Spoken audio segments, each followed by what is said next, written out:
We are now going to look at periodic properties of the elements. That is, properties that have a periodic repetition of the elements that show up in trends on the periodic tables.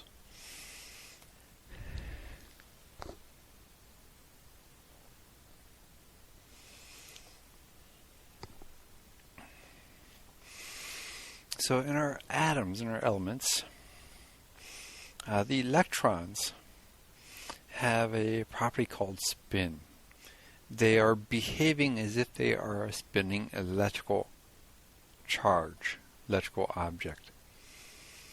A spinning electrical object will create a magnetic moment. The electrons have a magnetic moment.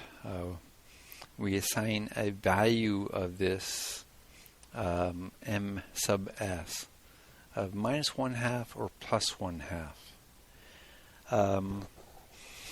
The 1/2 is rotational, is the rotational symmetry of the electron. That means it takes 2 full rotations before the electron appears to be identical to its starting position.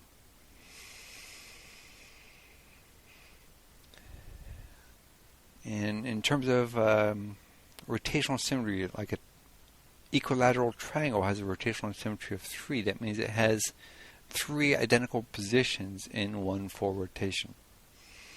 The positive-negative charge of our electron spin means that when we put the electron in a magnetic field, it will either line up with the field or against the field. So there's 2 positions it takes. That's our positive and negative values of the electron spin. We have the Pauli exclusion principle.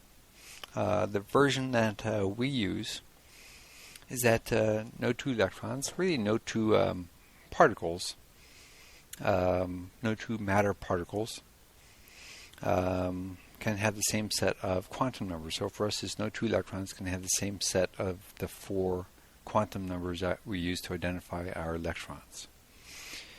In other words, that 2 electrons cannot occupy the same space in the same way.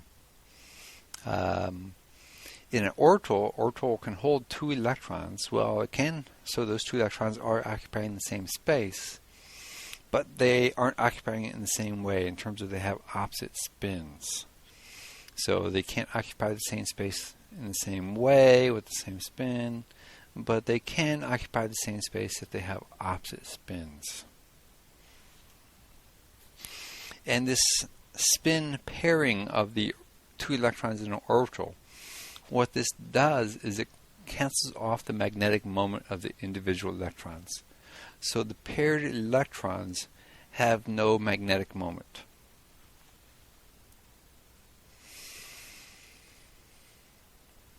When we assign electrons to orbitals inside atoms, we're going to use Hund's rule, which says that the lowest energy configuration has the maximum number of unpaired electrons in a particular set of degenerate orbitals. Degenerate orbitals are orbitals that have the same energy level. So that means that when we have a set of identical energy level orbitals or degenerate orbitals, we're going to put in unpaired electrons first with parallel spin. They're all going to have the spin up, and that's this convention to make them up, but they're going to have parallel spins until we fill all the degenerate orbitals with 1 electron. Then we'll start pairing them up with a second electron.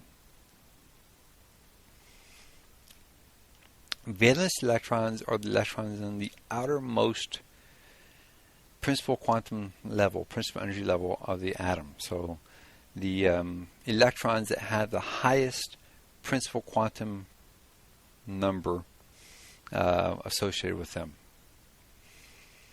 The core electrons are electrons occupying the inner principal energy levels.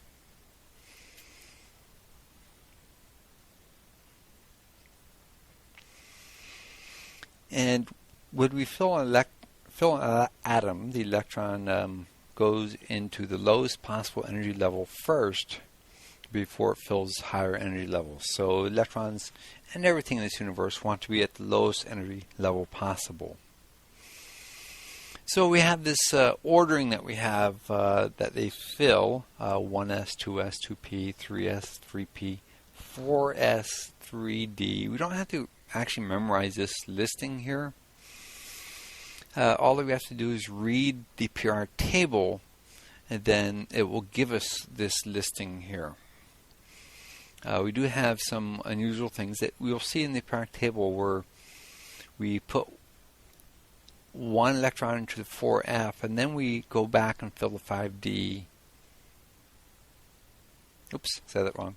We put one electron in the 5d, then we go back and fill the 4f, and then we come back and finish filling the 5d.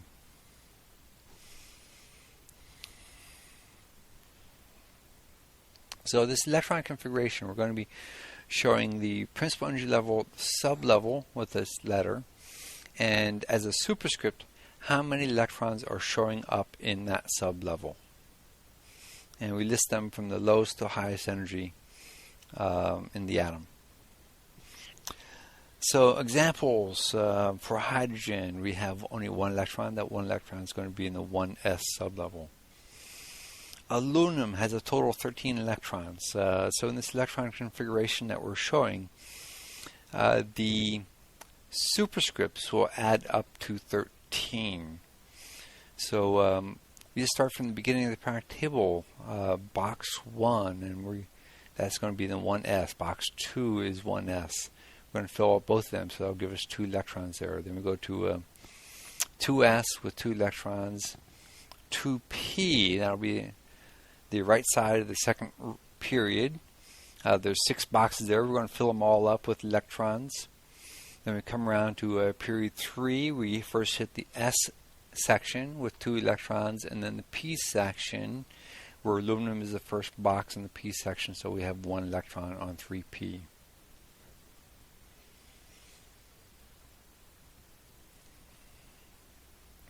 If we write out the full electron configuration of the heavier elements, they get to be very long. We are lazier than that, so what we're going to generally do is use core notation. Core notation means that for the representation of a noble gas, so we're going to pick the highest noble gas that has less electrons than the element we're looking at, and we're going to take that whole electron configuration and just represent it by that noble gas in square brackets. So we're going to take the closest noble gas with less electrons than we're looking for, represent all those electrons with just the noble gas in square brackets, and then we can finish off the electron configuration for that particular element. So these are the cores for the noble gases. Helium is the one odd one out, and that the core is a 1s2, whereas all the other cores we see end up with a p6 at the very end. So all the noble gases have a octet of electrons, 2s2, 2p6 for neon, 3s2, 3p6 for argon. Only helium is the odd one out with only 2 electrons on the 1s level. We can represent these orbitals with either boxes or just lines. And then we represent the electrons in the orbitals with a arrow. The arrow is going to either point up or down to represent spin up or spin down electrons. So if we have a filled orbital is going to have opposite spins, so we're going to have one up, one down arrow for a filled orbital. If we have degenerate levels like the P sublevels, D sublevels, when we fill them, we're first going to put in a single electron pointing up. Then after we've put in the first electron in all the orbitals, then we start to pair them up with the second electron pointing down.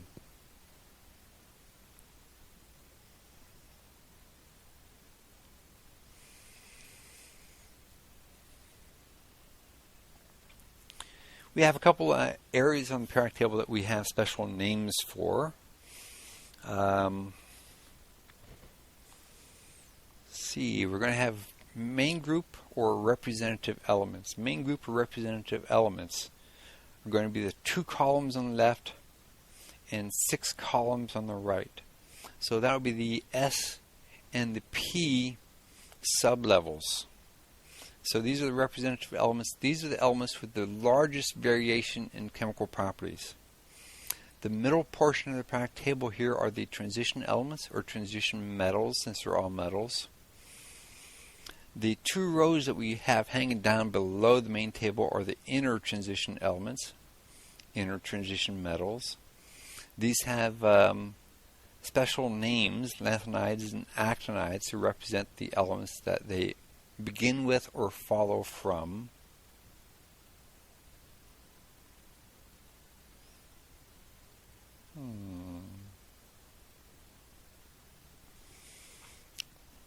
We have a couple special groups here. The first column here are the alkali metals. They pulled the hydrogen off the top of that group. Hydrogen is not an alkali metal. Hydrogen is a non-metal. Second group is the alkaline earth metals. The group on the far right are the noble gases, and group 17 are the halogens. So these 4 groups show a wide variation in chemical properties also. The noble gases are extremely non-reactive. They don't react with anything except for under extreme duress for some of the higher, heavier elements. Halogens are extremely reactive nonmetals. Alkali metals are extremely reactive metals. Then alkaline earth are reactive metals.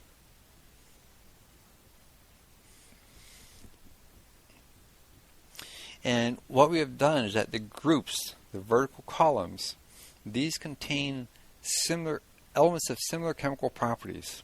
So that's how we end up with all the noble gases being one. The reactive halogens are all together.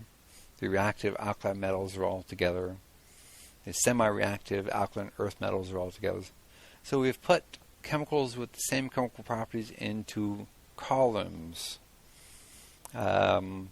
Copper, silver, gold are called the noble metals. Of course, silver and gold are valuable, but they're also very non-reactive, and copper also is pretty non-reactive.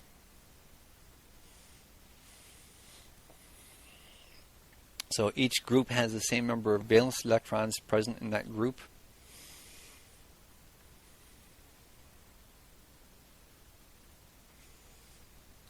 And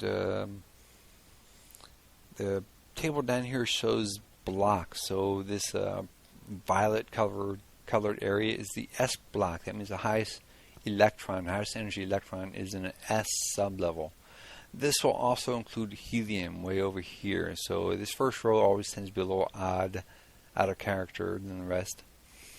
The yellow area over here is the P subblock. So the highest energy electron is in the P sublevel.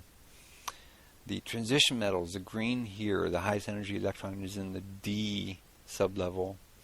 And the inner transition hanging out down below, the highest energy electron is in the F sublevel.